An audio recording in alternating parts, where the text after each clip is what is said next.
The following is a presentation of the Mat Talk Podcast Network.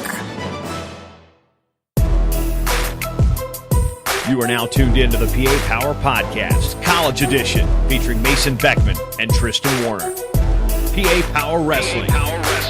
Pennsylvania is wrestling.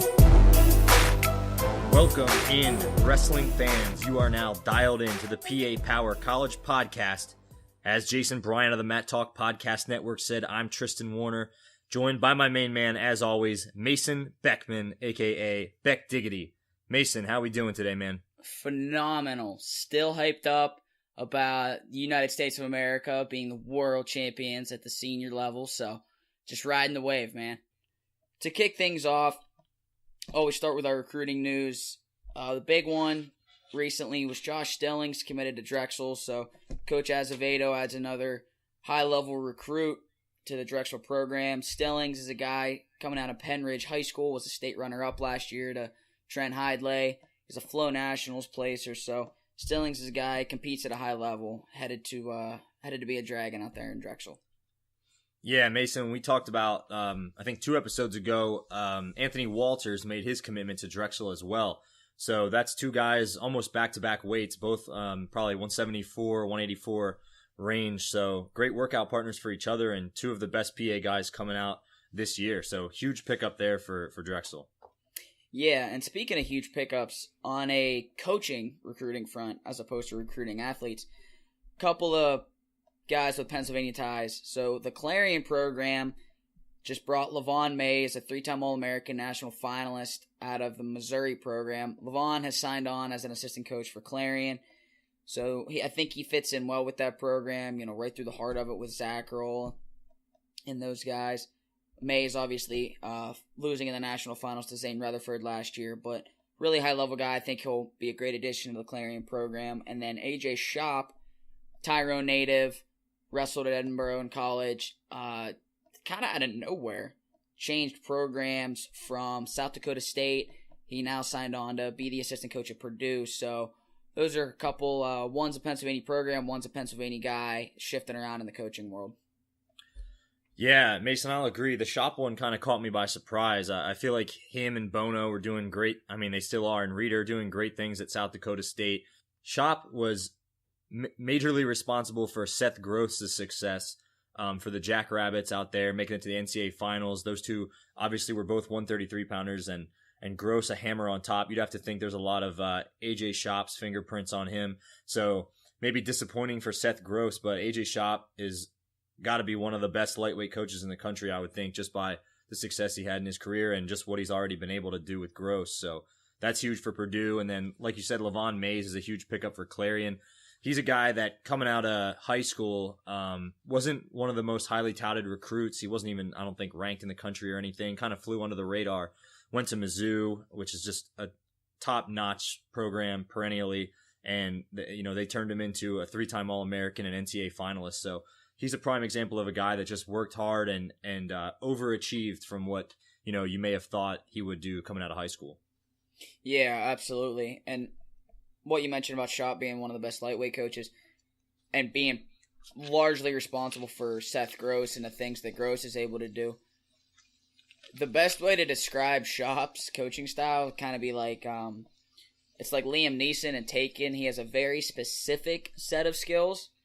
Shop is unorthodox. He's funky. He was kind of created his own ride and system on top. And you really saw that start to come through in Gross's wrestling this past season. So it'll be interesting to see how Gross adjusts to that. But like you said, AJ, one of the best mentors a lightweight guy can have, especially somebody that makes a living and scrambles and on top. He will find you, and he will cradle you. Or tilt you. Or Shin Wizard tilt you. Really any of the above are possible. Or low single. Yeah. So anyway, Pitt Bradford. Here's another big piece of news. Pitt Bradford has decided to add wrestling for the fall of 2018. That will be a Division III program, I believe.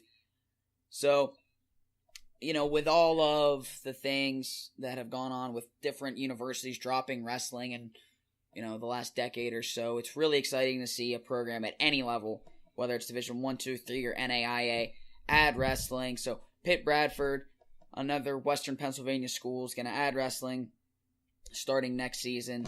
That's kind of go along with, like, I know Fresno State's starting a program out west and everything. So it seems like some programs are coming back, which is just exciting for the sport as a whole, not just Pennsylvania wrestling. Yeah, it's like you said, every time, especially this day and age, after all the whole Title IX thing happened and so many wrestling teams got cut, really these days, anytime a team, no matter how obscure the name sounds and what level they are, anytime a team adds a wrestling program, it's big news. You see it on the front page of Intermat, and you see it on, USA Wrestling and all that kind of stuff. So this one's especially close to us. It's kind of in our backyard, especially you, Mason, being a guy who's from Reynolds up there in District 9/10. We just kind of, out here, we just kind of combine all those together in the same district up there. It's District 10. Like I said, you're from up there in the District 9-10 region, and you also live in Pittsburgh now. So, I mean, you seem like a prime candidate to be a big Pitt Bradford advocate, maybe even the head coach someday. Yeah, maybe someday. Certainly not at this point. I would, the blind leading the blind would be that situation right now. But, I think it's awesome for Pennsylvania wrestling, for Western Pennsylvania wrestling, and my guess would be that they'll target someone, a Pennsylvania native or somebody who has strong Pennsylvania ties, to lead that program. If you're going to build, especially a smaller program, you're going to do it more so with local kids that are going to stay within about a 2-3 hour radius of home. So it would make a lot of sense to me that a Pennsylvania native or, again, someone with strong Pennsylvania ties would be the one to lead that program. Yeah, it's like we were talking about earlier in the week. Pitt Bradford's going to be a D3 school. For those who don't know, Division 3 doesn't give out athletic scholarships, but it does give out academic scholarships. So, makes it a little bit more of an obstacle to recruit, I would say, than Division 1. So, a lot of times what you have is kids that stay in state for in-state tuition. So, like you said, you're going to want to get somebody, especially in a place like Bradford, which is way up north in Pennsylvania. Not a heavily populated area up there. So they're probably going to want to get somebody who, like you said, has a strong Pennsylvania tie, is familiar with not only Pennsylvania as a state, but in the northwestern region of Pennsylvania. So we're definitely going to be excited to see who they hire, and we'll keep the fans updated on that one. Yeah. So rolling on, 157 next year. Obviously it starts with the two huge names, Jason Nolf, Mikey Kemerer. Nolf, returning national champ, two-time national finalist out of Penn State, Katanning native. Nolf is a guy that really didn't have a close match last season. Kemerer, in his freshman season at Iowa last year, I think prior to NCAAs, the only guy he had lost to was Nolf. He was the 2 seed going into the national tournament, fell in the quarters to Palacio, ends up third. So those two are obviously where you have to start the conversation. Then you move a little further east in the state. Lehigh's got an interesting situation. You had Jordan Cutler there last year, who was ranked 4th in the country, won the Southern Scuffle, beating Joey LaValle and JoJo Smith, the guys that took 2nd and 4th at the national tournament in the process. Cutler doesn't make weight at EIWAs. So he, doesn't have a chance to qualify for the national tournament. Then he goes to University Nationals and pounds the field at universities, but at 80 kilograms, which is even more impressive. Yeah, really. Which is about 170, I think? 174, 175, something like that. 174 and a half, actually, I think. Yeah, so Cutler coming back to 57 obviously seems like a huge stretch. You also have Cole Walter in there, who was a 65-pounder for the Mountain Hawks last season. Kent Lane saw time in the lineup and had some success at 157 last year, so not really sure who's going to be in the lineup for Lehigh at that weight, but whoever it's going to be will be someone that's competitive. To stay out east, May Bethea at Penn has been a guy, he's, made the national tournament, has just always been consistent for the Quakers. A guy that he's always right there. Beats the guys he's supposed to beat. Maybe doesn't have that one huge breakout win, but has a lot of solid wins. Taylor Bramani, ACC champ out of Pitt. 2-2 at Nationals. I think. Yep. He was narrowly defeated in the third round of consolations. He basically was almost in the blood round. I think he lost in a ride out to the Wyoming kid who was in the blood round and lost. But Taylor Bermani kind of came out of nowhere, at least as far as I'm concerned, and then put on a pretty good performance at NCAAs and put himself in a position to get close to getting on the podium. So that's big for Pitt coming next year. Yeah, for sure. So past that, you've got Josh Shields, who had a really good freshman season for the Arizona State Sun Devils. Shields, a guy coming out of Franklin Regional High School. Him and Kemer both actually out of Franklin Regional High School. Hayden Hidlay, who's I know is your boy, that right out your area. He'll be in the lineup for his redshirt freshman season, or you would think will be in the lineup for the North Carolina State Wolfpack. Oh yeah. Guy just Hidlay solving life's problems one underhook at a time. One tweet at a time as well. Oh, phenomenal on the Twitter. Phenomenal. Yep. And then the last one we kind of threw in here was Cam Coy, who finished up his senior year at Penn Trafford. He's headed to the University of Virginia. Won 3 state titles. Coy's a kid that pretty much won everything under the sun. Whether or not it will be in the lineup, or if he goes 49 or 57 for the Cavaliers, I don't think either one of you or I know. But it's a guy that he's high, has reached a high enough level, and I think would transition well enough that he's worth mentioning. Absolutely, and like we spent a great deal of time last episode talking about Sammy Krivas for UVA, and whether it's Krivas 49, Coy 57, or Krivas 41, Coy 49, or some combination of that. That's two of the some of the best kids that have come out of Pennsylvania in the last 5 or 10 years, right there, both from the WPIAL. So that's huge for UVA's program and for PA Power. Those two are gonna, their careers have, the sky's the limit to the potential they could achieve. And then looking back through the guys you mentioned, Hidlay, obviously everyone's got their eye on him. He had a great redshirt season. Not sure if he ended up placing at the Midlands, but I know he was in the quarters and had a really good match with, I think, Michael Kemerer, I want to say it was.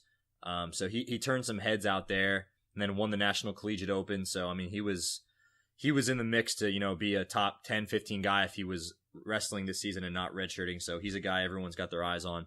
Like you said, Josh Shields ended up having a pretty good season last year. Made it to the at least round of 16 at NCAAs, meant 1-2 or 2-2. And then we talked about Romani, May Bethea coming back for Penn. We talked to Roger Reyna, their new head coach, a couple episodes ago. He's obviously very high on him, one of their team leaders, one of their veterans on the team. And Nolf and Mikey Kemer are obviously the guys leading the pack here. But Mason, just on a little side note here, you're a big Pittsburgh guy. Is it worth mentioning? Didn't these guys grow up wrestling each other in some capacity, the same club or same youth team? I know they both wrestled for Young Guns. So Nolf, Kemer, and Shields are all guys that are, and Coy for that matter, are all Pittsburgh area natives. Nolf, and I think they all wrestled for Young Guns at one point or another. But Nolf, from the time he was a little kid, was a Rob Waller product. Jimmy Gillibon was in that club in that day and age too. So Nolf's a guy that spent a ton of time at the All-American Club with Coach Waller. Kemer has bounced around, spent a good deal of time with Young Guns. And for him and Shields, it just makes sense, right? It's right there. And they operate out of Franklin Regional High School as one of their sites. Why would you not? Obviously the coaching that's available through Young Guns for them and workout partners.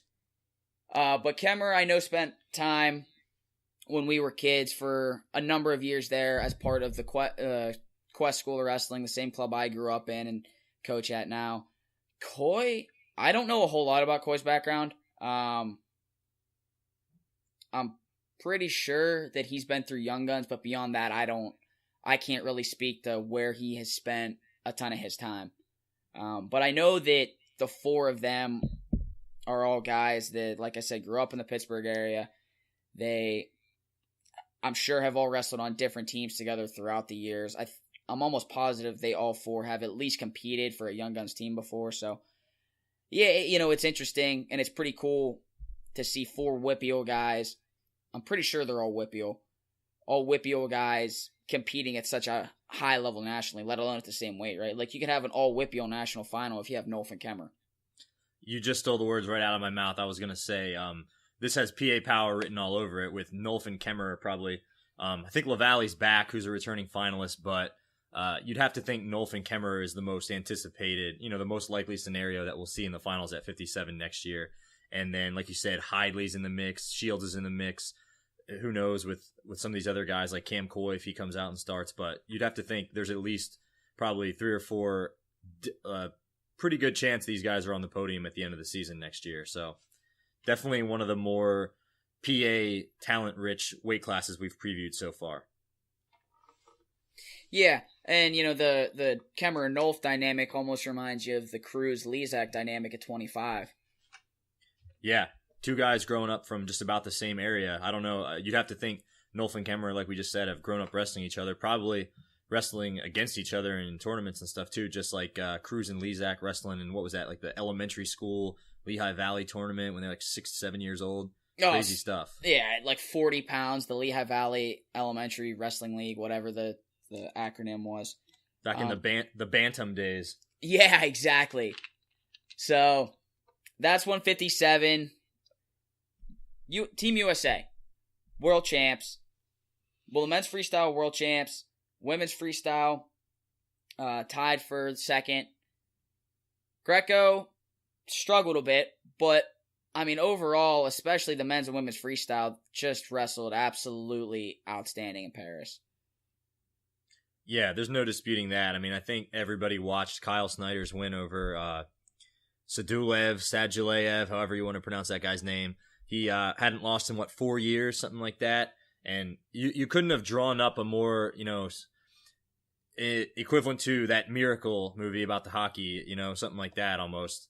Maybe not that it was that much of an upset that we beat them, but you just saw the way the pieces fell throughout the tournament, and that's the match that everyone wants to see. That's the heated up match, and of course it comes down to the teams are, I think, tied going into that match. So it's whoever wins takes all, wins the team title, and just the way the match unfolded as well, individual match. Sadulev jumps out to the small lead, I should say, and is holding on, and in typical Kyle Snyder fashion, he just hand fights him to death and keeps attacking, and just wears him down and gets a gutsy takedown in the last 15 seconds and holds on and just does, what some people might have thought was improbable, but caps off the team title for USA. It sent chills down your spine to watch it. Yeah, I mean, it was literally something out of Rocky IV with him and Drago. It's just incredible performance not just by Kyle Snyder.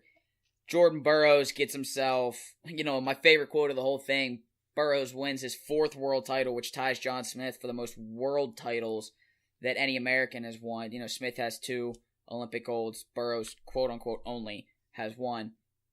But Burroughs wins his finals match, and he starts his interview and goes, "Guys, I'm not back. I'm just still here." So Burroughs proves that Rio was nothing more than a bad day. James Green had an outstanding run and just really hit a different animal in Chamizo in the finals. Chamizo, that dude, he just does things that you can't teach. Yeah, absolutely. That some of the moves he hit, that what did he do? Like a flip or like a somersault over one of Green's lightning quick shots. It's like you can't draw that up. You can't teach that.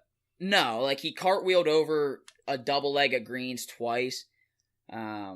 And Chamizo's the kind of guy that when you watch him, you can actually see when he makes a decision that, okay, I want to score in the next 30 seconds, there's almost nothing you can do about it. Yeah, it's almost just a mindset, and it's going to happen, and it's inevitable. Yeah, Chamizo actually reminds me of, I don't know if you remember Sean Bunch, wrestled at Edinburgh, was pretty sure he won a national title for Edinburgh. Yeah, he did win a national title. Yep. And Chamizo really reminds me of Sean Bunch, but like to the nth degree. Just their motion and the way they level change and everything, their general style. I think Chamizo's a little more polished than Bunch was. But that's kind of who Chamizo reminds me of, for anybody that maybe hasn't seen Chamizo wrestle. And, if you ever get a chance, go back and watch Bunch wrestle. He was a fun dude to watch, too. So you have Green, Thomas Gilman with an absolutely incredible run from losing 6-0 at the break in the finals of the last chance qualifier for the World Team Trials, all the way through being the number 9 seed at the trials, all the way through up, makes a world final. Really just an unbelievable summer for Gilman. Yeah, and Mason, to put that in layman's terms for our listeners, Gilman was about 3 minutes away and 6 points down away from not even qualifying for the World Team, the World Team Trials. So, to mount that comeback and even make it to the World Team Trials was a feat. Then he goes out and wins the World Team Trials, makes the team, and then he goes to the World Championships against the best guys in the world and wins all those matches and gets all the way to the finals and loses one time for the silver. And this is a guy who, 5-6 months ago lost to Darian Cruz in the NCAA semis and got third, didn't even win an NCAA title in his whole career. So if you just put that in perspective, that's a truly remarkable accomplishment. Yeah, I mean, no matter what the situation, making a world final is incredible, and it's an enormous accomplishment. But like you said, just the run that Gilman put together this summer, and to go from a guy that, like you said, loses in the national semis, never wins a national title, to making a world final in a matter of months, it's incredible. It's really a testament to Thomas Gilman and the people that surround him, that he trains with and everything. It's a testament to all of them that those guys really reset the mindset and just went, okay, we're going to move forward and get better. So that was awesome to see. I think you also got to say it's a testament to how tough NCAA wrestling is in the U.S. I mean, people maybe overlook that fact, but you got someone like Gilman doing that. A couple years ago, you had Kyle Snyder getting pinned by Kyvan Gadsden in the NCAA finals and not even winning a title. And I'm pretty sure that summer he went on and won the Olympics. I think that was the same Worlds. year. Won the Worlds that Worlds. year? Okay. Yeah, that was the first time he won Worlds. He beat Gadisov in the finals that year. That's right. And then he goes on and wins the Olympics the next year. But I'm just saying, like, you've got guys, I mean, and they're not the only examples. There's tons of guys who have been on the U.S.'s world and Olympic teams who have medaled who, at least to my knowledge, who never won NCAA titles. There's been quite a few, so. Yeah, I think you said it best. James Green. We were just talking about him. James Green never won it. I don't think he was ever even in the finals. No, he wasn't. And that's an enormous testament to how hard it is to win an NCAA title. For all you guys listening out there that maybe didn't compete at a Division I level and all these other things, that right there, and obviously they're different animals. Freestyle and folk style are different, but the fact that you see these guys that never make the national finals, that never win a national title, and do these things internationally, and obviously they get better as they continue to compete, but it speaks volumes about what it takes to win a Division I NCAA title. Yep, that's correct. And then our last three guys that wrestled, Logan Stieber didn't come home with a medal, had a pretty ridiculous draw from what I understood, though. Jaden Cox took the bronze, and Gwizdowski also took bronze at heavyweight. Is that right? Yeah. So, you have anything to chip in with those guys? I mean, pretty much everyone watched Jaden Cox, I think, and probably saw the little drama that was going on with David Taylor's tweets, and we don't need to get into that really, but that's just kind of an ashamed side note, I have to say. Like, that takes a lot away from what those guys went out there and accomplished. Like, we want to be all rooting on our USA guys. At this point, it doesn't matter what college they went to or what happened at the World Trials or any of that doesn't matter. It should be, Team USA. We're rooting for Team USA, and that kind of was a sour taste in my mouth, that whole situation. But aside from that, I thought they all wrestled well, and two of the three came home with medals. So I thought Zane wrestled really well. The match he lost against the Russian was just a matter of maybe he hasn't competed a ton internationally at the senior level, and I don't think he's felt those high-level Russians and the different little tricks that those guys have. It's something you can't really replicate. So especially under those circumstances. Yeah. Well, and you're not going to catch a call from an official for sure. So yeah. Speaking of that, how about Zane going all the way out there to Paris and drawing Dave Habit in his first match? An Ohio native who wrestled at Edinburgh, an NCAA finalist a couple years ago against Howda Schelt from Missouri, NCAA runner-up. How about that? That's a first-round draw. Well, and how about James Green drew Nestor Taffer, who wrestled at Boston and trains at Lehigh, wrestling for Columbia? I think one of our other guys, maybe it wasn't ours, but I did see Ville Heino, who wrestles for Campbell, who's from Finland, wrestled at, I think he's at Jaden Cox's weight. Either Cox wrestled him or somebody else in that bracket wrestled him. But yeah, yeah, that was Jaden. Couple of our guys drew, guys who wrestle collegiately in the United States. So interesting there. Yeah, definitely an interesting note. And like you said, the draws with Green wrestling Taffer and Zane wrestling Habit, it's like, man, we could have just done this at NCAA. Yeah, exactly. It's like when you go out to NCAAs or universities or something and you wrestle somebody from your hometown in the first round, or you wrestle a guy from your conference who you've wrestled 4 times that season in the first round. It does happen, but yeah, it's just funny the way the brackets fall sometimes. Yeah, so the women's freestyle, Helen Maroulis is just incredible. She might be the most dominant athlete in the sport of wrestling right now. Yeah, what was it? 59-0, 53-0 combined score? 53. I mean, the way she competed this weekend, her performance in 2015 in Vegas, and honestly, even her performance in Rio, obviously she had an absolute war in the finals with Icho, or no, I'm sorry, not with Icho, with Yoshida, but, that's the first time Yoshida's lost in like 15 years, so there's that. But, if you pull the Yoshida match out of Helen's run, I mean, obviously the fact that she beat Yoshida is, one of the biggest upsets we've ever seen.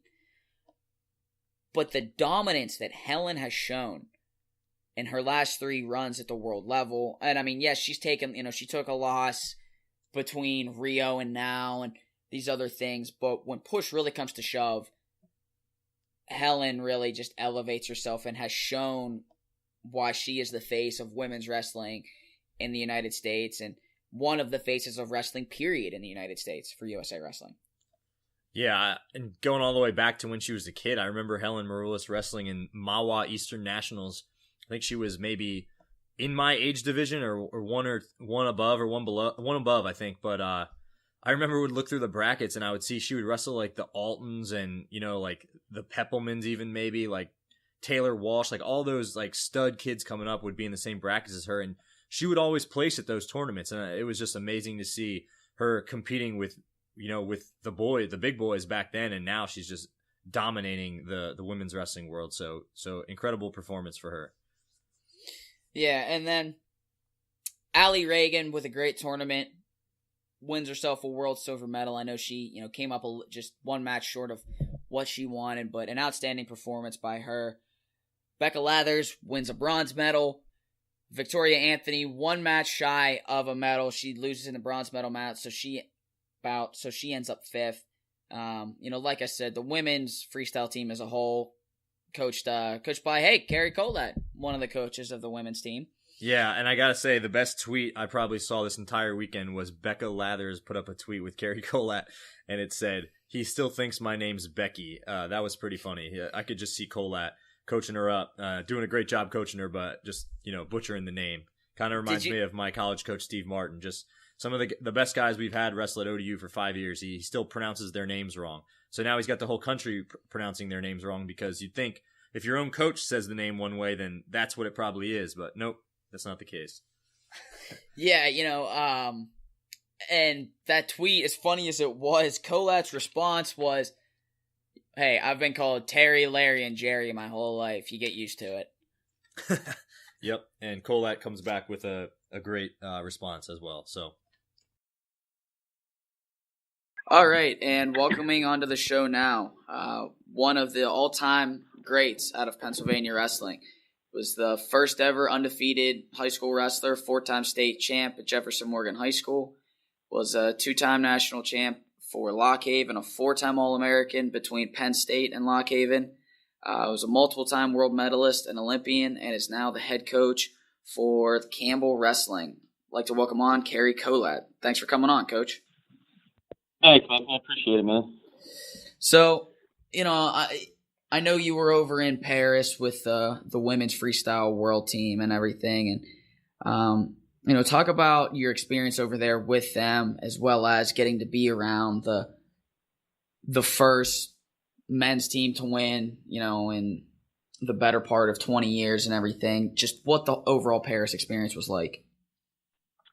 I mean, it's good. Anytime you get to go over in Europe and experience new cultures, that's always is fun. I've been to France, quite a few times, but we went to the south of France. We spent, the girls got there ahead of me. I had some recruiting and things to take care of at Campbell, and then I followed over a few days later. And so I spent 3 days or 4 days in the south of France with them. And then we all, hopped on a plane and headed up to Paris and spent a couple of days before the event started. And then, got the weight off and got to competing. But, so it was good. I felt like when, the training camps, I was flying into Colorado, working with the women, I'd be there for a few days, leave, come back. And so I don't feel like we really made a real connection till we had that time where, we spent 12 days together in Europe together, and I got to know the girls and understand their mindset a little better, and got to see them, mentally start to prep for the event as it got closer. So, and I hadn't, I always tell people when you're competing or when you're coaching, I'm really tunnel visioned and only focused on what's in front of me. And so I hadn't really followed the girls a whole lot. And then once I got a chance to really see them train and see their level of competition, it was, they're into it. There's no difference between them and the men, besides biologically, but in terms of training and competing, their focus and their prep is pretty much the same. Okay. Was there any one athlete, obviously it's easy to ask about Helen Maroulis, with all the things she's been able to do, but was there any one athlete that you necessarily really clicked with, or that you or Coach Smith really clicked with over there, or was it just a feeling out process and you guys kind of ran as a group? I would say kind of a filling out process and ran as a group. I did, I worked out with Mallory on the team. I worked out with Tamara a little bit just because of size, and I could give them a good feel before competition. And then toward the end, I probably was sticking with Tamara the most. And it just kind of shakes out as you're coaching the team. You shake out and you kind of get connected to one or two girls. And when you're coaching at the World Championships, we don't want to change things up. So typically there's a corner coach, and then there's the background coaches watching the block and watching the time and things of that nature. And so that's kind of the system we stick with, because we don't want to make any changes when somebody's in their groove and moving. But probably Tamara the most once we got to the World Championships. But I had worked out with generally most of them, Okay. How did it come to be that, yourself and Coach Smith and everybody was the coaching staff for the women's team? Like you said, you weren't someone that had really followed women's wrestling super, super close. Was that just a phone call from USA Wrestling, or how did that whole process work? I mean, it was. I mean, Terry Steiner is the national team coach. A couple of years ago, I went to the Pan Ams. I was coaching the men's junior team, and they were short staffed for the women, and I stuck around and helped them. And so I got to know the girls a little bit there. Some of the girls, Becca Leathers was on that team, and so she was on the world team this year as well. So I knew her coming in. But no, they send out their applications, the teams you would like to coach, and so I checked the boxes. I said, look, I'll coach anybody, you want me to coach the senior men, I'll coach senior men. You want me to coach the cadet and junior guys, I will. You want me to coach the women, I will. And so I checked the boxes off, and I just don't think people check the boxes off, for the women as much as they probably should. I think everybody's trying to circulate to the men and you just drawn there, but I think more guys of John Smith's caliber and my caliber who've had senior level world experience and have some medals need to start crossing that bridge, getting more guys that come over, and so that's what it was. We checked the box. Cary Kolat, I said, yeah, I'll do it, and so that's really how it came about. And then John got on board, which was even better. You got John Smith coaching them, and so I think you're gonna see some changes. I think by next year, I think men are basically will maybe get a carousel going, and you coach the men a year, and then you coach the women a year, and you coach the cadets a year, and the juniors a year, and kind of cycle it that way would be a nice situation. Yeah, I think that would make a lot of sense. The other thing that was interesting, for your situation over in Paris was you had a couple of your wrestlers from Campbell over there, right? Yeah. My 184 who graduated last year, Ville Hino, he's from Finland, and he was here when I took the job at Campbell, and then I got to know his brother through Vile, and I recruited his brother here, and so they both competed for the Finnish national team in freestyle, and they didn't have the tournaments they'd like to have. I mean, although Vile was in a good situation at one point, he had Jaden Cox down 6-0 and had a trapped arm gut locked up and lost it, and Jerry is getting more and more international experience. Jerry was a guy who wrestled, I think the weight was 211, and he's grown. He's one of those guys that's got to eat to make sure he's a big enough heavyweight. So he got a taste last year. He came in as a freshman here at Campbell, weighing 212 and wrestled heavyweight. Last year he weighed 240 and took second in our conference and qualified for nationals and had some really good wins with the size. And now he hit the international heavyweights. I mean, you're talking about guys who step on the mat, 290 and all muscle, and so he's getting experience and taste against that kind of size. So, it's just an adjustment for him. The bigger he gets, the better he's going to be, because he's definitely technical. He's definitely, quick enough and athletic enough for the sport at that weight. Okay. And, that kind of provides an easy segue into the next thing I wanted to talk to you about. You're coming into your 4th year at Campbell, right? Yes. And, last year was really a record year for you guys. You took 5 to nationals, had your first ever All-American in Nathan Kreiser. And, I know Nathan's also a guy that you've spent a lot of time with back from his youth days and everything. Talk about what last year meant to your guys' program, as well as where you see your program moving forward. Well, I mean, it meant a lot. I mean, this school had never had this kind of success before in terms of what we did as a team, and in terms of the opponents we faced and the record we came out in dual meets, and then winning the SoCon team championship this year at the conference was just another step. And then, the most in school history to qualify for the Division I national championships were 12, and we took 5, this season. So all these things are a lot of firsts for this program. So as in terms of the administration, in terms of fans, it was a big deal. And in terms of the coaching staff, it was a big deal as well. But we have, goals way past this. I said earlier that, we should always be a consistent top 20 team and a team that's pushing to be top 10 and top 5. And that's where we need to be. And I believe we can be in those ranges. I believe we can, if we had the stars align, we pick up some really good recruits, and maybe we get lucky with the transfer. Maybe we're a team that bumps into the top 5 one year, but, top 10 is something that's would be a really, really good, success, point for us. But I mean, consistently, I feel like with the resources we have, the facilities we have, the education that we offer, and the recruits we're getting, that we need to be a top 20 team all the time. If not, then, as a staff, we're doing something wrong, and we got to reevaluate whether we change the recruits that we get or we change the training. But that's where we see ourselves as a program. And, this year we've got 8 guys coming back out of the 10 starters we had last year, as well as we picked up a few good guys that I think will, jump in there for us and do some things that people weren't expecting. So, I really could see us taking, 7, 8 guys to nationals, and doing something this year. So that's the goal for the team right now. And they know that, as well as academically, we were 21st in the country, and we believe we should be a top 10. Before I got here, they were always consistently a top 15 academic, nationally ranked program. And then they had a little drop off. And so we brought that up. We've brought the wrestling up, and we just got to continue to get both of them up together. What do you think when you came in to a program like Campbell's that, like you said, had never really experienced success at that highest level? What do you think is the hardest part to change? What's really the thing that about a program that you need to change first and foremost to kind of get things moving in the right direction?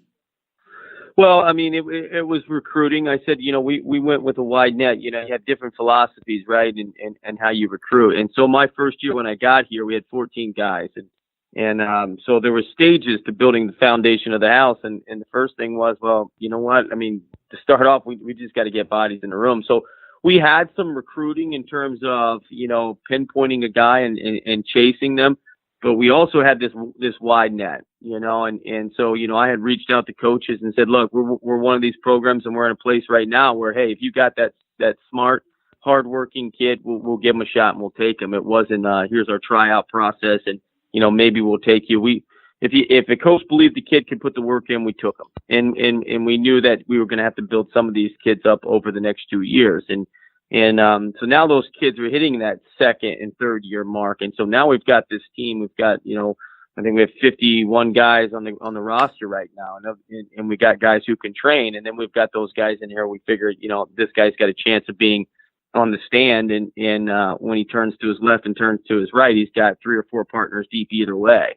And so that was the first phase of it. Now the phase is we're starting to pinpoint our recruiting a little bit more in terms of, we want these specific 5 guys and we're chasing them. And not that we're not still putting out a net out there for the hardworking kid, but, our program has gotten better, and so our level of a walk-on has increased as well. And we have 50 some guys in the room. So we're getting ready to build a new facility in March, literally because it's tough for me to house everybody. We've got great facilities now. They're only 8 years old, but we've outgrown the room. So we're getting a new, $1.5 million complex that's coming now. So, so that's where we're at. And, I hope to maintain like that. I hope to have, one of the biggest rosters in the country where it's manageable because, when I was at Lock Haven, we had 50 and 55 guys in the room at all times. And, it really was a great training environment. And we knew we had different skill level in terms of guys at the competition level. But the one thing we had was the same culture when I was there was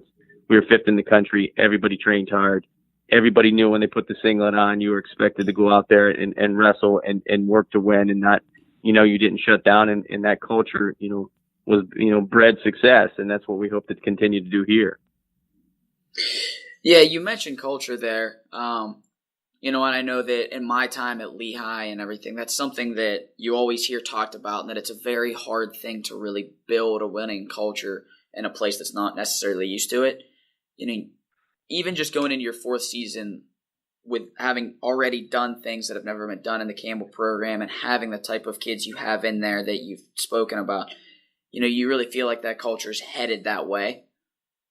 Yes.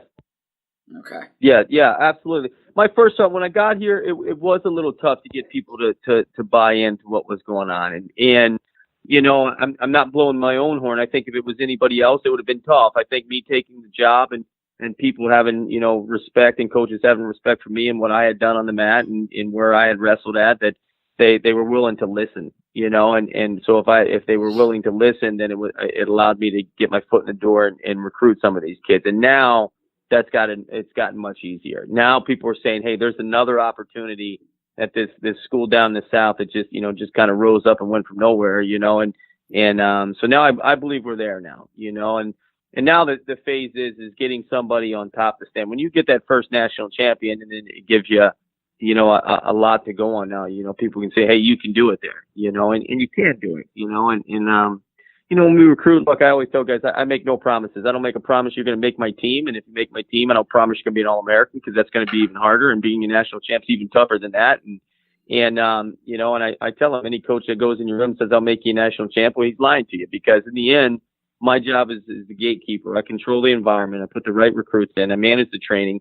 But the extra has to be there. There's one national champ that I know that didn't do extra, and becoming a national champion, that's on you. You're going to have the tools, you're going to have the partners, and you're going to have the coaching. That is what we offer. You're going to have the academics, and you're going to leave with a good degree. But if you want to be on top of that stand, that is going to be on you, and we're going to help you and push you and give you everything you need. We'll give you the tools, but you're going to have to go in there and kill yourself at 9 p.m. when nobody else is there.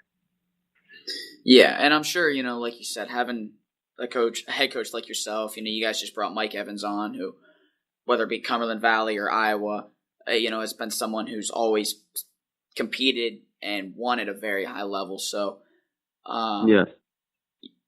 I'm sure that, do you guys take a lot of time and tell your stories from your competing days, whenever your kids are struggling or anything like that? Is that something you draw from a lot?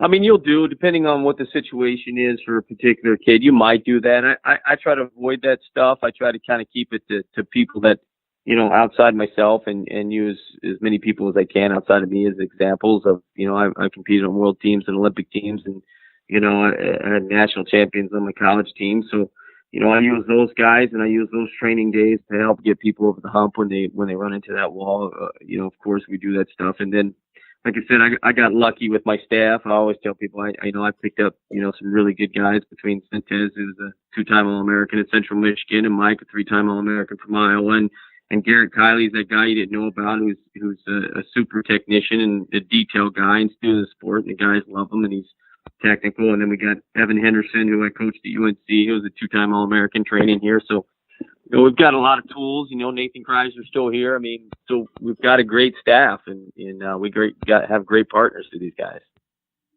Absolutely. I guess the last thing that I'm kind of curious about, obviously the wrestling culture down in North Carolina is a pretty big departure from what you probably grew up with in southwestern Pennsylvania, as far as how big a part it is of, local high school life and just what the community really revolves around. Yeah. How have you guys really tried to build excitement around Campbell, to get that to be something that the students, the community, that everybody's involved in? I know that's always a big part of building programs anymore. Yeah, well, we've done some things differently here. We do an annual outside, kickoff where we wrestle our first wrestle off is outside at homecoming, and so we pull in people from the football crowd. They get a taste of our event. We prefer to wrestle in the old gym here. We have a gym here that seats basically 1,000 people. It's tight, it's hot, it's got this old YMCA appeal to it, and so we've got a lot of history there where, all these people that went to Campbell decades before, they love coming back to this old gym. They like the new facilities that we have. I mean, we've got a $45 million arena, but they love going back to that old gym. So we've kind of made that our home base. And we've got, our baseball team has got a great field, and the Houston Astros, their minor league team, plays on our campus. So they have turf. And so we hope this year to put the mat on the baseball field this year and do a night out where, we've got the $1 million scoreboard there. We've got hot dogs and pretzels, and people can sit in the baseball stands and watch a match outside. And so we've done a good job in that. And we really focus on our social media. I mean, we really hit the Twitter hard, the Facebook hard. And so through that, we've kind of pulled all these different alumni and all these different fans, to our events because of that. And when you win, it gets easier to put more fans in the seats. And so that's been our process, and we continue to keep getting better at it. Absolutely. Well, hey, Coach, I don't want to take up, too much of your time. I know it's recruiting season. Things are busy, and, school just started up not long ago. So anything else you got for us about Campbell, USA Wrestling, whatever you got? No, man, I'm good, man. I appreciate you having me on, Mason, and I'll follow the podcast. And if you guys ever want me back on, just give me a call, bro. Yeah, absolutely. I'm sure we'd love to have that. Sometime maybe this season we'll check in for an update on the Camels. Okay, sounds good. All right, you guys have a good day. All right, take it easy, man. And okay, so last episode, Mason, we talked about we were having a discussion about Edinboro and their singlets. One thing led to another, and we basically rattled off a list of Pennsylvania schools. We threw in a couple other colleges across the country that we thought had some of the most killer singlets out there in the country right now.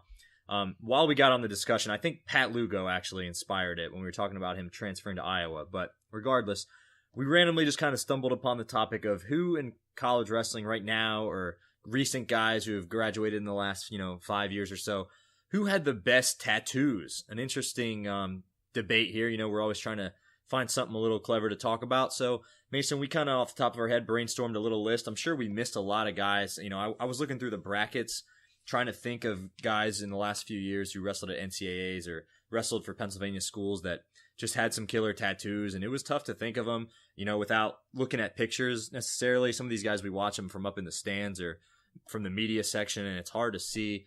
But Mason, who you got on this list that you think had some sharp tattoos out there, some good ink?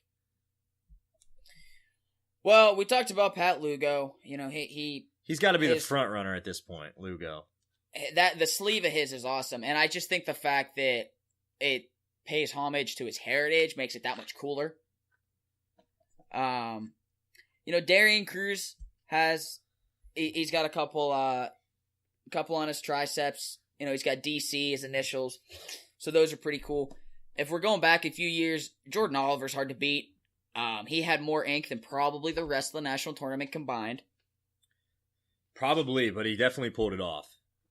No argument there. Scotty Parker, another former Lehigh teammate of mine.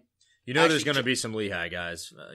To our listeners out there, anytime I throw out some question like this, there's always going to be 2, 3, 4 Lehigh guys. So go ahead, get it out. It's just a matter of I know those guys more.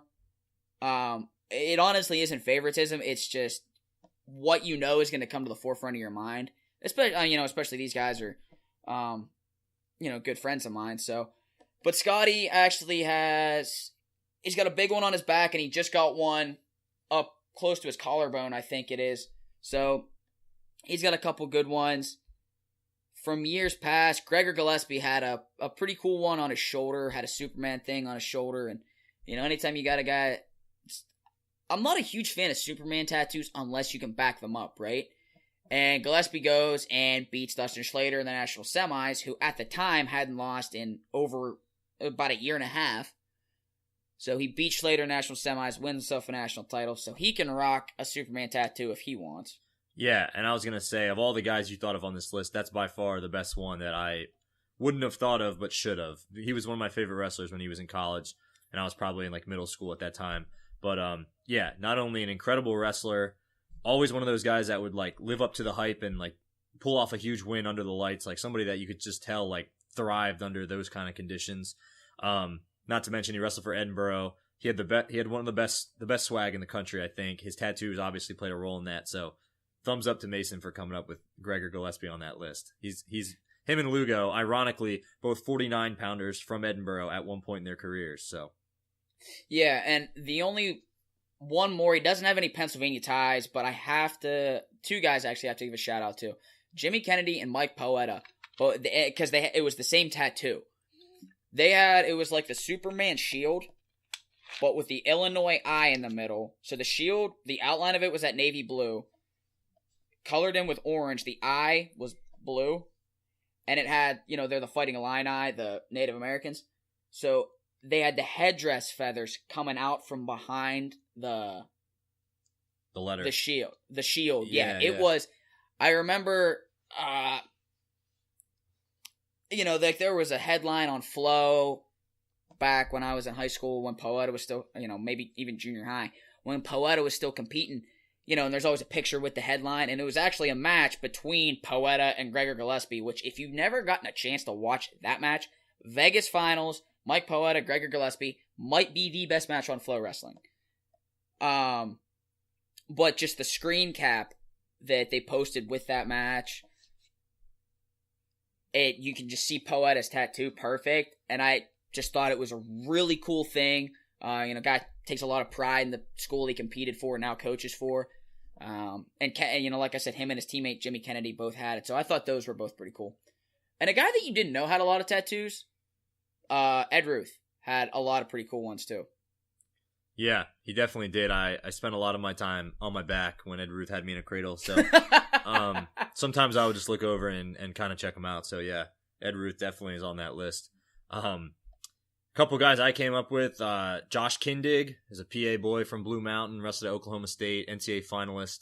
I remember he always had one on his back, on his shoulder blades. I liked it. It was said, I think it said King, not Kindig, but it said King. But the I was, instead of it being the letter I, it was an arm getting raised, like a wrestling hand. That was cool. I like that one.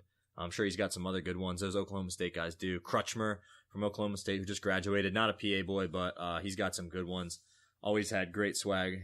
It's kind of the pioneer as of late in the leg sleeve category, where that's kind of taken over right now in high school and college. A lot of guys rocking the white leg sleeve or the black leg sleeve under their singlet, which I like a lot. So kudos to him for that. I put Joe Spizak on this list. There's very few lists when you're talking about swag that Joe Spizak's not going to be on. From UVA, Jack Tan and tatted. We'll leave it at that. And then Pat Downey's pretty tatted up too, and some of his look pretty cool. I mean, he's just a big dude. He's tatted up and now going to Iowa for his last year. So we'll see how he does. We'll see which weight he slides into for the Hawkeyes. But those were just a couple more that I listed. Some with PA ties, some not. But yeah, I'm trying to think. Is there anybody else we would have missed that's got some pretty cool ones? I'm sure we missed a lot, but those were just ones I thought of off the top of my head. Yeah, that's fair. That's fair. You know, I remember Keith Gavin had some pretty interesting tattoos. He's now the head coach at Pitt. Keith's got some interesting ones that I think only one of them you can see in a singlet. He's got a cross on his arm, but he's got a couple other ones that, you know, in his time training out at Lehigh. You know, he'd get done with a workout and take his straps down with a singlet. Had some more on his upper body that I thought were pretty cool. So there's all kinds of, and there's a great story that I don't think I could tell. I can't do this story justice if I tell it at a public forum, but it involves Nate Brown and Keith Gavin and Keith's tattoos, and Keith scaring the crap out of an 18-year-old Nate Brown. So, thanks for getting us on the edge of our seat and just leaving us with that little tidbit there. So basically, I'll sleep just fine tonight now. Basically, what happened was Nate asked. This was like the first time Nate had ever really met Keith or like spent extended time around Keith. This is when Keith was still training out at Lehigh, and it's the summer going into our freshman year. And I had already been on campus for I think a couple months because I started classes at Lehigh in May of my senior year. So the first time, you know, we get done with a workout, and Keith takes his straps down, and Nate looks at him and goes, "Oh man," he's like, "That's a cool tattoo. You know what?" You know, like asked him what it meant or something. And Keith, if you've ever met him, you know, man, a few words, pretty straight face, got a real dry sense of humor. He turns around and looks at Nate and goes, "I can't tell you that." Turns back around. So Nate kind of looks at me like a little spooked. And then goes, "Oh, well, what about that one?" And he asks him about another one of his tattoos. And Keith turns around and goes, "I can't tell you that either. Probably should stop asking." And Nate gets we're 18-year-old kids at that point. Keith has real big eyes like, "Whoa, man." And kind of just walks out of the room and goes downstairs. And as soon as Nate walks out, Keith turns around and looks at all the rest of us that were in the room and just starts to laugh. So, oh man, it was really definitely one of those stories you had to be there to appreciate how funny it was. But Did you ever find out what the tattoos actually meant? Or is this a mystery to this day? I never found out what they meant. I wonder if Nate Brown did.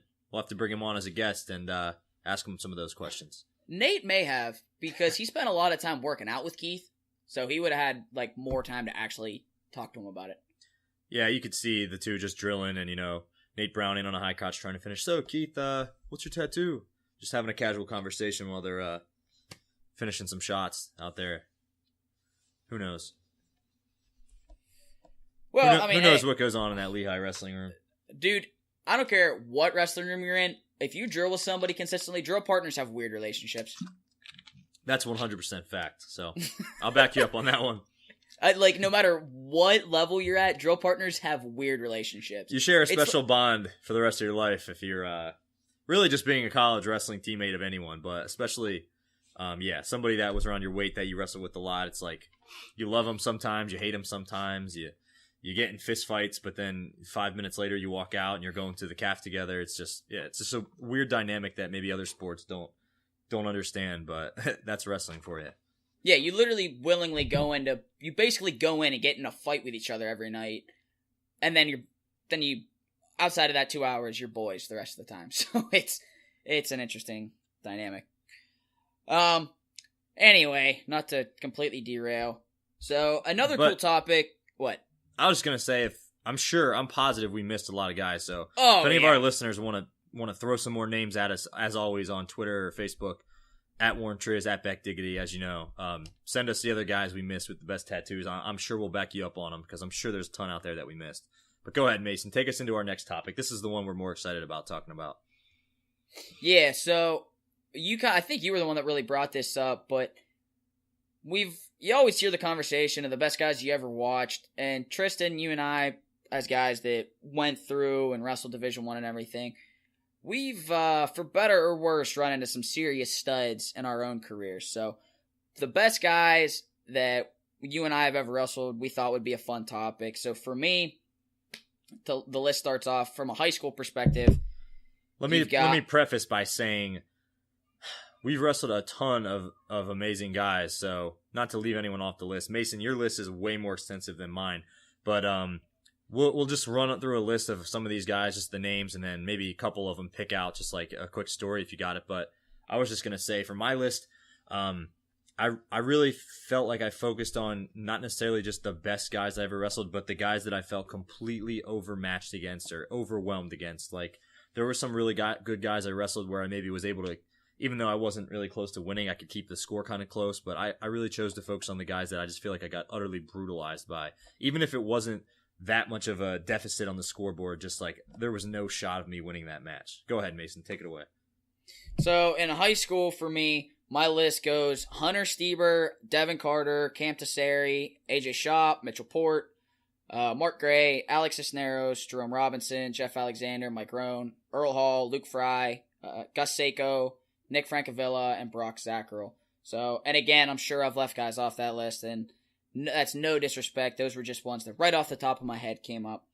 Actually, I should add, a couple guys I should add to the list are Evan Silver and Stevie Mitchell. Both guys that gave me a good thumping over at Iron Man at different points in my career. So, as far as guys that stand out memory-wise, Tesseri was my first loss in high school, and for anybody that doesn't remember, Cam Tesseri was a 4-time Ohio State champ, was a true freshman All-American, took 4th as a true freshman at NCAAs, and before things kind of derailed, he was as tough, as explosive, as freakish as anyone I've ever watched. So the first time I lost to anyone in high school was to Tesseri, and I was losing like 12-2 and then got pinned. Then solid. So, yeah, good effort. Definitely was not my best effort. So funnily enough, about 8 hours later, we wrestled for 5th in that same tournament, and I won 7-6.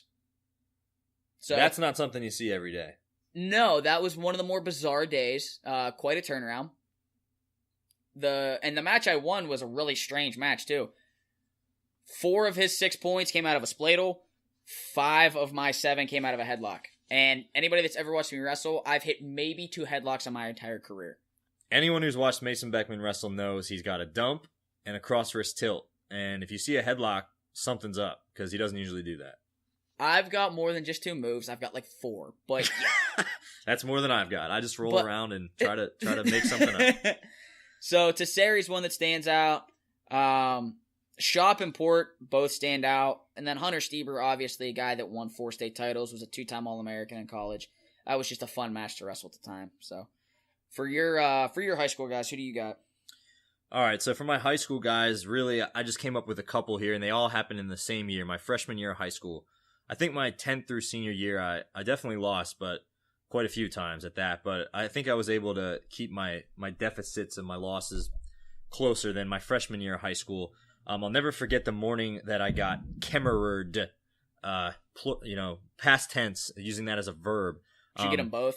I got them both. So not the Kemerers that horrible. are not the Kemerers that are even related to each other or spelled the same way. No, I got you. But the consolation semis, this is PA Team States my freshman year, the Giant Center. So we wrestled Hempfield out of Pittsburgh. Jake Kemerer ended up being a 2 or 3-time PA State champ, I think. I think 2, but yeah, I think 2. Beat Bozak in the finals one year. Beat Courts in the finals one year. That might have been it. I think he was a 2-time state champ. But either way, wrestled him. He was only just, 1 grade above me, I think. But yeah, like that year as a sophomore, he was already in like the state finals or something crazy. Ended up losing to him like 8-2. Wasn't a total beating, but I was not close to winning the match. We'll say that. He was one of those kids too that when you wrestled Kemerer, he didn't score 100 points, but he just beat people up. That's the best way to put it. He was so strong and so physical that it wasn't even like he went out there and tried to light up the scoreboard, but it was just like he let me know from the first 10 seconds of the handshake that he's going to subdue me. That's pretty much the best way to put it. Like I didn't have a chance. Sit down, little boy. So it was like 8-2 or something. I come off the mat, and then we were, of course, Upper Perk on the other mat has to win their Conci semi. So I'm sitting there looking at the lineup. I'm like, oh, Zach Kemerer, the all-time Pennsylvania wins leader. who I grew up in the same area as him. He was like a counselor of the club I wrestled at when I was like, you know, one of the little scrubby little fat kids in the club that was like learning moves from him. Anyway, now he's 3-4 years older than me. Now I'm wrestling him. He bumps up a weight. I'm wrestling him in the PA team state 3rd place match, and the dual meet's on the line. It ended up coming down to the last match of the thing, and our guy got a pin. We ended up winning it. So stunning upper perk kind of. But I definitely... Yeah, that was back when Upper Perk was a huge powerhouse. They were. This was probably the last year of their powerhouse. But long story short, I didn't do much help in terms of the team score. I got teched. I think it was 22-7, and Kemerer he was a guy that would shoot the same shot or something very similar, and I would know exactly what was coming. Like it was a lefty single. Yeah, 20 times in a row, and I would be ready for it, and he would still get it no matter what. It was just, talk about feeling completely helpless. He just hit it so many times in a row, and I knew it was coming, couldn't stop it.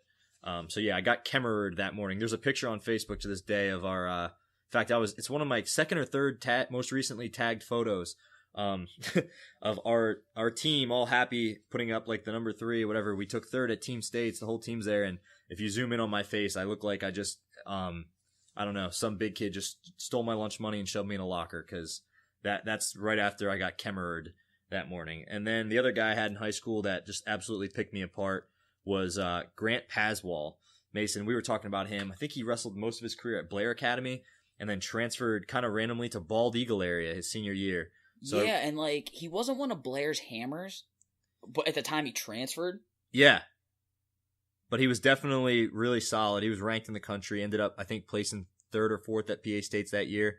When I was a freshman, he was a senior. So this is the same year, probably about a month before.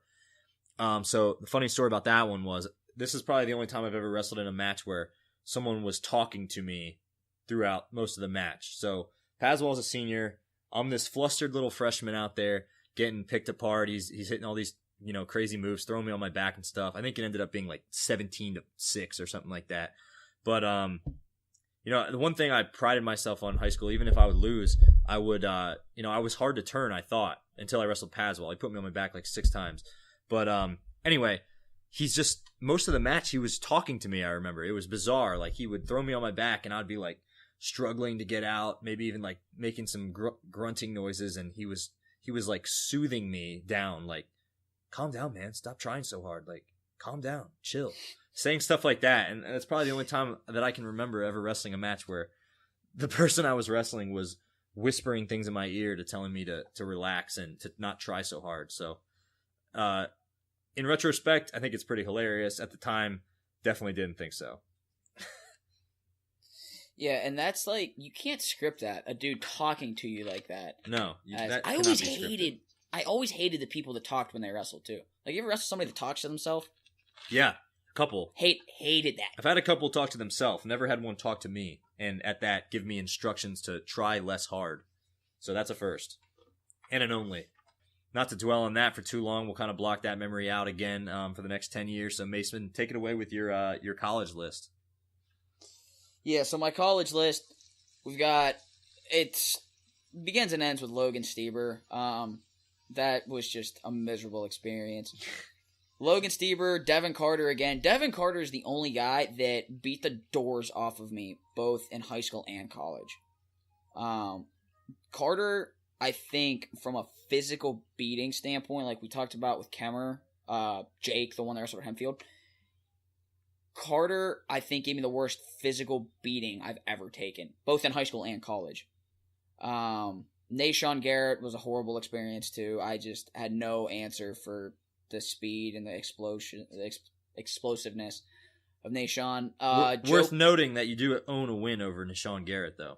I do. That's a true story. So, first tournament, true freshman year, back when we were both at 25, and Nashawn was...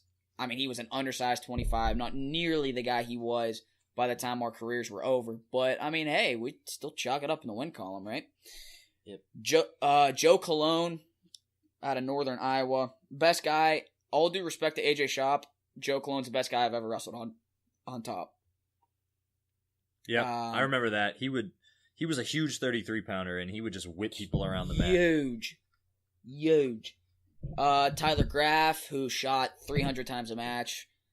Chris Dardanes, Cody Brewer, another guy that shot 300 times a match. Jesse Delgado, another guy that shot like crazy. Eric Montoya, Conaway, Zane Richards, Ryan Mango, Jesse Theoke, who, hey, got a win over an Olympian there. Granted, Theoke was a Greco-Roman Olympian, and I beat him in folk style, but that's not the point.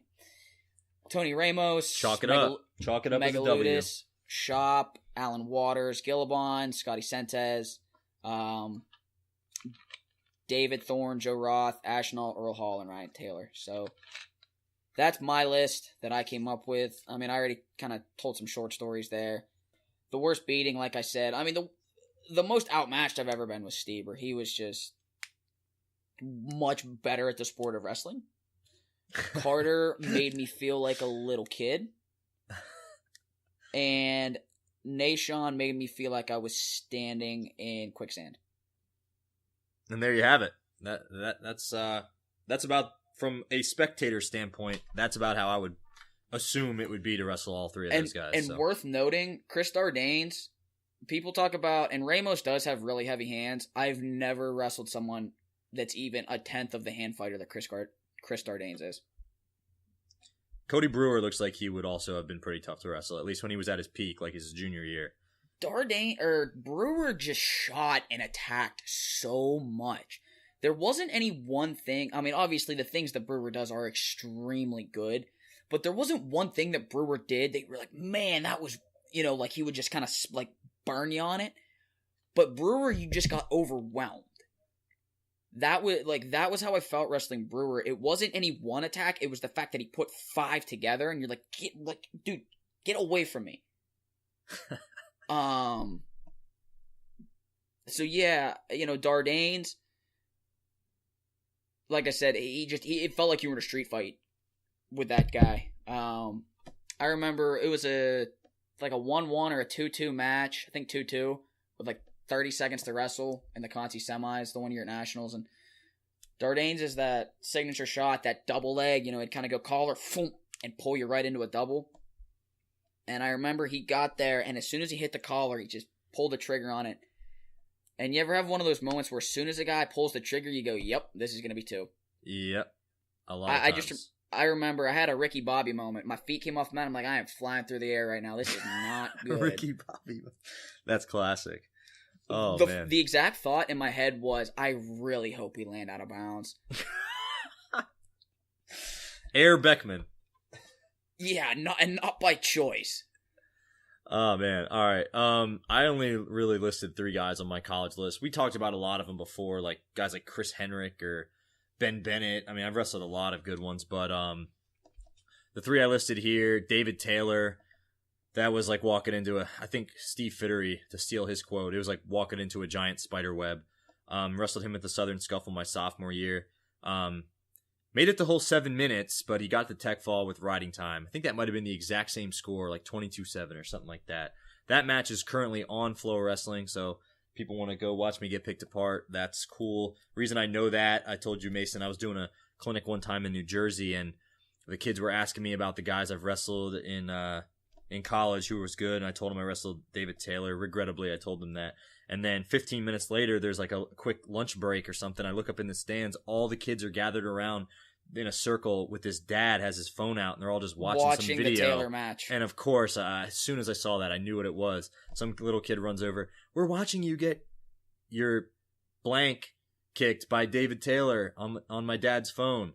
So that kind of destroyed my credibility for showing those kids how to wrestle at that camp. But aside from that, I already told the story about John Reeder. That was my second ever college match at the Hokie Open.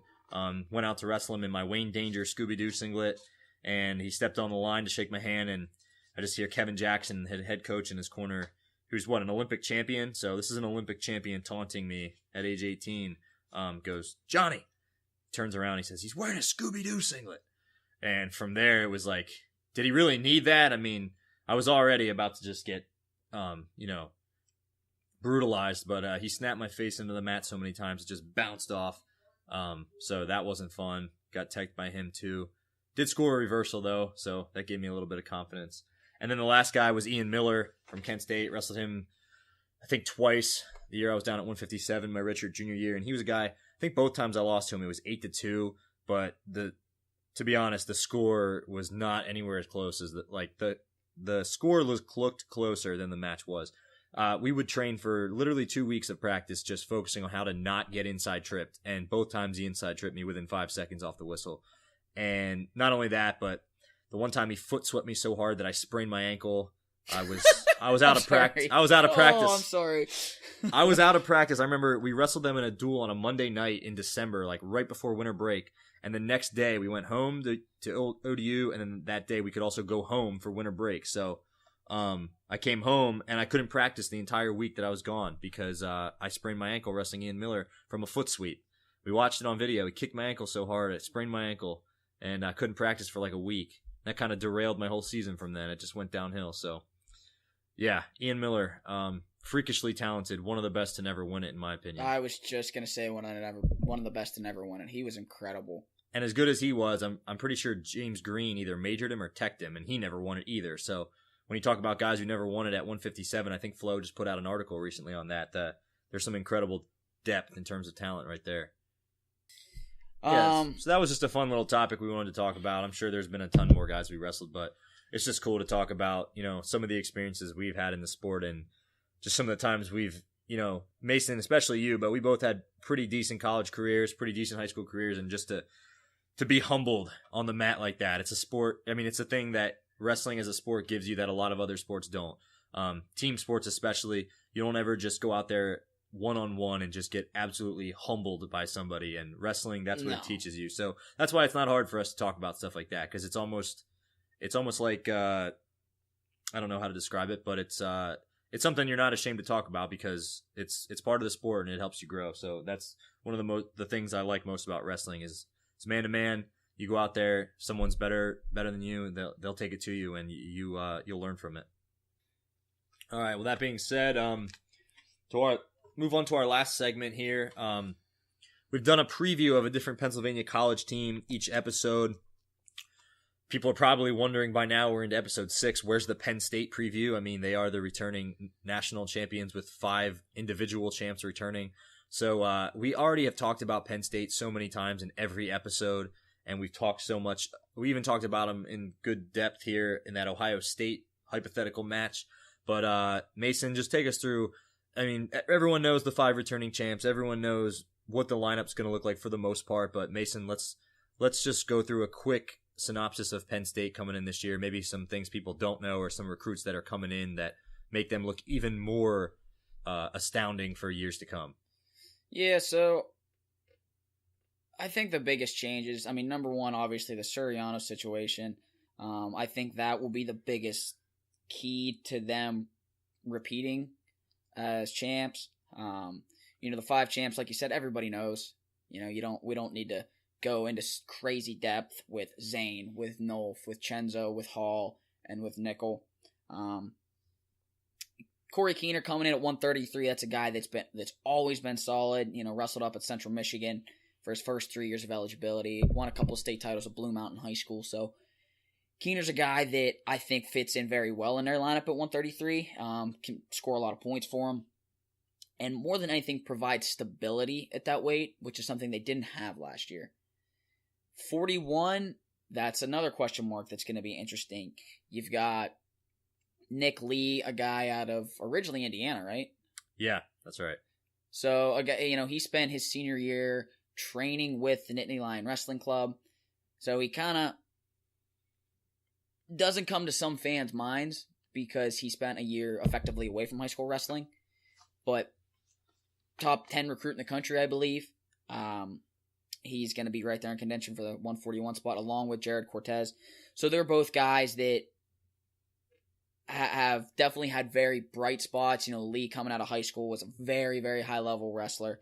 And Cortez, in the times that he's been in the lineup, has had some good wins, has been solid. So, it'll be interesting to see if there's any effect. I'm sure there will be an effect. Tamal Lanero leaving, heading to Virginia Tech. Yeah, and along that same lines, Molinaro in terms of coaching, but Penn State's got so many good coaches, especially in the middleweights and lightweights, whatever. Molinaro's a stud, but they'll be fine. But Mason, one thing I wanted to touch on before we close out on our Penn State preview was, where is Mason Manville? Is he on the team? Is he going to be in the lineup? It doesn't seem like there's anywhere for him to fit. And he was the number one recruit coming out of the country, 2 years ago? Him and Hidley would go back and forth. We talked about that. Where the heck does this guy, is he stay on the team? Is he just going to be a backup? Where does he fit into this team? Yeah, I don't have a clue as to what Mason Manville's status is right now. I almost feel like he's kind of forgotten about in terms of when people talk about Penn State wrestling, because he redshirted. He took that year where he went out and trained at the Olympic Training Center or whatever. I think he was just on the world team in Greco. Is that right? Or maybe the yes. junior world team, one of them. So, I mean, he was. He was on the senior world team, right? I think he was. I don't know. Okay, so I'm looking at the roster right now. Mason Manville is on the roster at 165. 165? I thought he was a 49-pounder. God. No, so Manville at 65. Well, you got a returning national champ in Chenzo Joseph there, so. You have a returning national champ at 57, at 65, and at 74. And at 84. And at 49 for that matter. So, I mean, Manville's a great guy to have in the room. And the thing of it is, Chenzo is only a year ahead of him. All right, and I think that's pretty much going to wrap it up for us today. Everybody that joined us, thank you for once again riding along on all of our ramblings. I hope at least some of it made sense. It did in our heads. Hopefully it did in your ears. As always, anything we missed, hit us up on Twitter. Let us know anything we may have missed or any topics that you want us to talk about moving forward. We're always happy to take the internet version of listener, call-ins, tweet us, Facebook us, whatever it may be. Let us know. Thank you guys for listening. Continue to support. Just keep spreading the word, not just with this podcast, with Jeff and Eric's and with all the PA Power Wrestling. And, with that, Tristan, take us out. It's funny you said that, Mason. I was just going to say we appreciate the fans who listened through some of the weird stories we told in this episode and some of the tangents and sidetracks we went on. But like you said, that's going to wrap it up for us here at the PA Power College Podcast. Thanks for dialing in. As always, I'm Tristan Warner. Find me on Twitter at WarnTriz. And Mason Beckman is at Beck_Diggity. Fans, you can visit PAPowerWrestling.com for all your wrestling needs. And be sure to follow us on Twitter at PAPowerWrestle and go ahead and give us a friend request on Facebook. Until next time, stay classy, wrestling fans. Thanks for tuning in.